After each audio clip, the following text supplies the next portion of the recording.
Hi guys, welcome back, HUK here. Going back over the vids this afternoon that I've missed over the last couple of months, I found one by Fighter Mage Thief Cleric entitled Discarding the Delusions of Favoritism. And in this particular little vid, he presents a little experiment, as it were. The idea being that you show your top favourite RPGs, the ones that you would never get rid of. These are the ones you would play if you could play nothing else for eternity, sort of thing. But you have to explain the flaws in it, because, as he says, we love these particular games and we kind of expand upon how great they are and how fantastic they are, but we never really touch on the flaws of them when we're talking to potential players or what have you. And it's kind of a step away from the delusion that this is an absolutely fantastic game system and say why it isn't.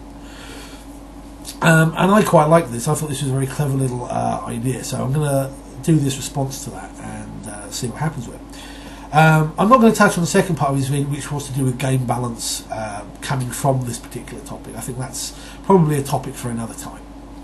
But here we go. Deathwatch, which is the third of the Warhammer 40k RPGs. Absolutely fantastic game in my mind. One where you can really let players just go and be the kick-ass badasses that you can be. I really enjoy it. I think it's a great game. It does, however, have its flaws. One of which is they have a thing called talents and traits, and basically these are the special abilities that your character has, from typical things like quick drawing, all the way up to two-weapon fighting and doing weird things with psychic powers and what have you. And like anything, like feats in D&D and Pathfinder or what have you, they expand on what your character can do. The problem is that that's great when you've just got a player who can go, right, I've got 3 or 4 of these and I know exactly what they do, I'm set. The GM has umpteen NPCs, probably with different talents and traits, and you've got to try and remember them all, and they all do really weird things, whether it's shifting all the stuff that I talked before, shifting draw times, or bonuses to attack or penalties to something else. And while it works for players, I find that NPCs, it's a pain in the backside to try and keep track of. The other thing that's bad about this is you have basically you've got your normal, I'm attacking a space marine or a couple of space marines, and then you have hordes. So when you're fighting Tyranids or orcs or a huge mob of Kroot, it's treated as a single entity with a magnitude rating, and the damage you do isn't the damage that you would normally do if you're shooting a person. Instead, for certain, for the amount of damage you do or the number of hits you do, you remove 1 point from the magnitude, which kind of makes some sense, I suppose. Except when you're dealing with like a magnitude 100 or 300 horde, you could be there all fricking day.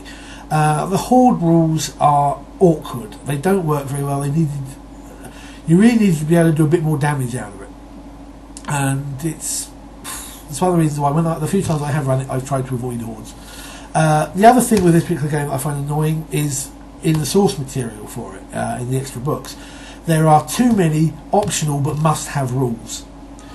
Whether it's additions to the game, additions to the number of chapters you get, so therefore you've got other things to remember, whether it's additions for things that characters can requisite, so instead of just going, right, we'll spend their requisition points to get a heavy weapon and some better armour, instead they can sort of call in Grey Knight or an orbital bombardment or anything like that. And it's like, yeah, but that means now I've got to keep track of umpteen other books. I think it's nice that games have extra material in this sort of stuff, but it should be entirely optional, and far too much of what I find in the extra books of this are things that you've kind of got to include because they expand on what is in here and make it actually better, as opposed to just being a set of optional rules you might like to try. But that's that one. Second on my list is Call of Cthulhu. This is my one that breaks the rules, because actually I can't find or think of anything mechanically with the game that's wrong with it. Absolutely nothing. I spent the last hour or so trying to puzzle through it, and there is absolutely nothing wrong with the game system. The flaw I think, comes from two things: either lengthy campaigns or experienced players. Because what I've noticed is when you get the beginning of a campaign, or you've got new players who don't know anything about the Cthulhu mythos or anything, the problem you get is that they come in and they do the right thing. They investigate. It's a case of search the haunted house. Keep an eye out for anybody sneaking through the woods or the cemetery. Find the clues. Work out who the cultist is, and then do what you got to do. What I find is once you've played through either a lengthy campaign or 2 or 3 campaigns, or you get players who know the game because they've played it a lot, the attitude changes. And I've noticed this in 2 groups at the moment. It goes from investigating to be, that's the guy we think is a cultist, bang, right, now we find out whether he is or not. If we have, then we've saved the world. If not, fine, we'll take the sanity hit and we'll find the next guy we think is. Oh look, they're all gathered, a group of people gathered in the house, right, light dynamite, throw dynamite through the window, bang, oh that's killed them. It's like the fear of the game kind of changes, unless you've got really good players. And I think that's the only flaw in Call of Cthulhu. Mechanically, it's absolutely fine. Can't actually fault it. A little bit of an odd one now for me. The Babylon 5 D20. I'm a huge fan of B5, so I had to look at this. It is the old 3.0 D20 system, but they adapted it really, really well. It has one flaw in the system, and it's the same flaw I find in pretty much every science fiction role-playing game. Vehicular combat is a pain in the arse. Because when you're fighting PCs versus NPCs, they're hiding behind crates and behind pillars and they're popping out and living a shot off or what have you. It's fine, it works. You can envision it, you can draw it out on a map, whatever. When you've got, say, road vehicles, and suddenly the game is going, right, you've got these modifiers for doing such speeds around this degree bend, or blah.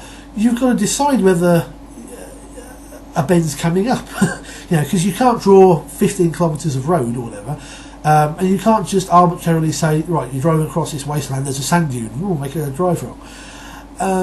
It's a pain in the arse. But more importantly, the spaceship combat is a pain in the backside. I've yet to find a science fiction game, or any role-playing game for that matter, that handles space combat properly, or at least easily, because it's all a case of, you can't just sit there like you can in D&D or something and go, right, I hit the guy, I shoot my crossbow, I do this. It's a case of positioning, and it takes rules for doing an immelman, or slamming the anchors on so you can end up behind the pursuer. And 3D combat doesn't work in a role-playing game.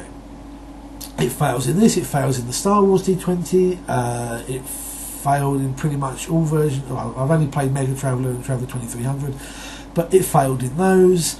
I've yet to find a system where it works. But that's the only thing I have wrong with that one. Next up is the new World of Darkness, and for me, Vampire Requiem. I don't know what was wrong with the system that they used for the original World of Darkness. I think it actually worked a lot better, and there are a couple of issues with this one that I find. The first one is skill tests and so forth. From what I remember, it's been a long time since I ran or played Masquerade, but it was skill plus stat, and you added the modifiers together and you rolled, and whichever got above the relevant target number were a success. Fine. This makes it more likely you're going to roll skill plus skill. You can still do skill plus stat, but fine. However, of all the skills they've given you, what they haven't given you is an awareness stat. Skill, sorry. You haven't got a notice, awareness, perception, anything like that. And when it mentions this in the book, he goes, in that case, roll the 2 stats that the storyteller thinks is appropriate. And it's like, well, no. That kind of defeats the purpose of saying that it's skill plus skill or skill plus stat. Probably a small niggle for me, but and in the end, I think probably not the last time I ran this, but the time before that, I added in an awareness skill because it makes sense to me that it's a skill rather than just arbitrarily going these two stats. The second problem it has is morality. Under Masquerade, you had natures and demeanour. One was sort of like who you really are, and the other one was the face you project to those around you. So, for example, you could be someone who's absolutely terrified of vampire society. You are the guy on the bottom who's taking the crap from everybody above you. You are nothing to them, so if you get killed or bad things happen, so on it. So you could be the person that's absolutely terrified, but the persona you put out is kind of someone being a bit big man, because you're trying to compensate so that you don't come off looking like a victim. You could combine things like that to make quite interesting characters. Instead of that, this goes into a vice and virtue system.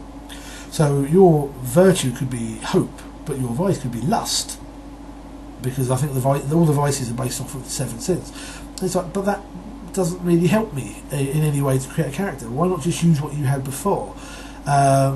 It's one of those odd little rules which, quite frankly, in this version we just dropped because it doesn't really add anything. Lastly, wounds. The combat system is simple, pretty much, no problem, until you get to the wound system. And quite frankly, I find it awkward more than anything else, because you have like bashing, lethal and aggravated wounds, and the problem for me is you're trying to run a fast-paced combat, but you can't with the wound system, because you mark the box with a little line if it's bashing damage, and you do another line if it's lethal damage, and if you get bashing damage to the end of your wound track, it starts to level then up as lethal damage. But then when you start adding aggravated damage in, you have to, and it's just like, oh, for goodness sake, could you not have made this a simpler wound system? Really, would it have been that hard? Well, that's the problems with that.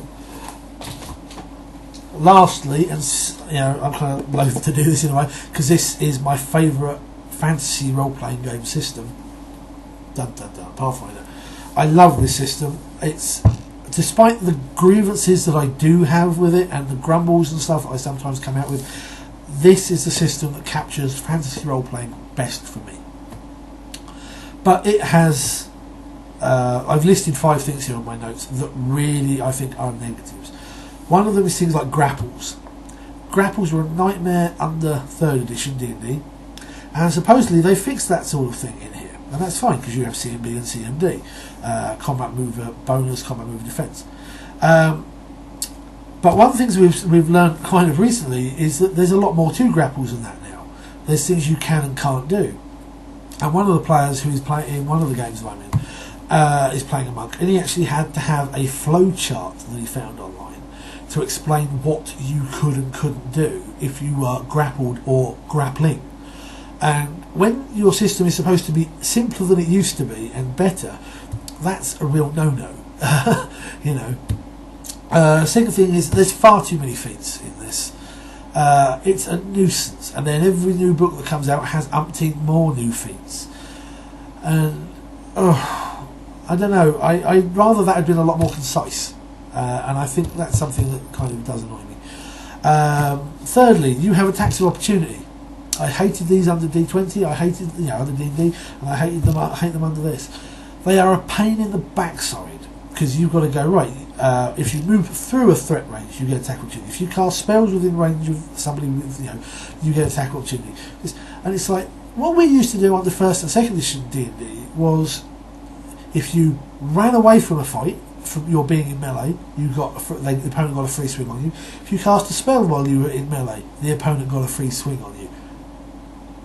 If you you used a scroll or a potion, they got a free swing, and that was it. It was so much simpler. And the problem is you can't remove attacks of opportunities without screwing over feats and other rules in the combat system. Likewise, my fourth for this is rolling to confirm criticals. I hate that. If you've got a natural 20, why can't you just go, or whatever you've got, why can't you just go, that's a critical hit, I do my times 2 damage, whatever. No, because they've added a load of feats in, which are which bounce off of either re-rolling the confirmed dice or what have you, things you can do once you've scored a critical hit.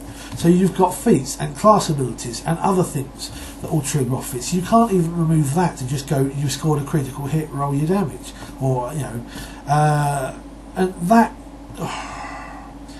Lastly, the other thing that annoys me is there's an entire bit in here for counter spells. And it's pointless. I've never known anyone to do counterspell under Pathfinder. Absolutely not. None whatsoever. The reason being is you have to have that spell that you want to counter in, you know, prepared, and you have to be ready to cast it.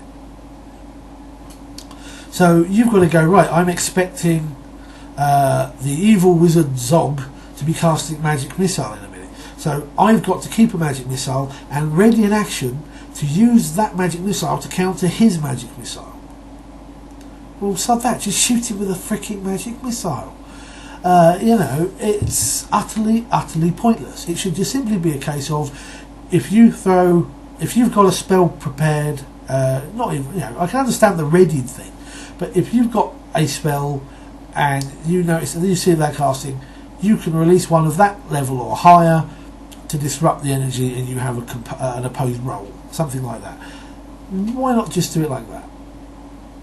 I don't understand. I really don't. Pathfinder, I think, is a very good set of rules, but it has issues. Simple as. Anyway, that's my 5 favourite RPGs and the problems that I find out with them. Anyway, thanks for watching, and I'd like to hear what you think and see if you do any responses. If you do, throw them to Fighter Mage Thief Cleric, sorry. And thanks for watching, and take care and good gaming.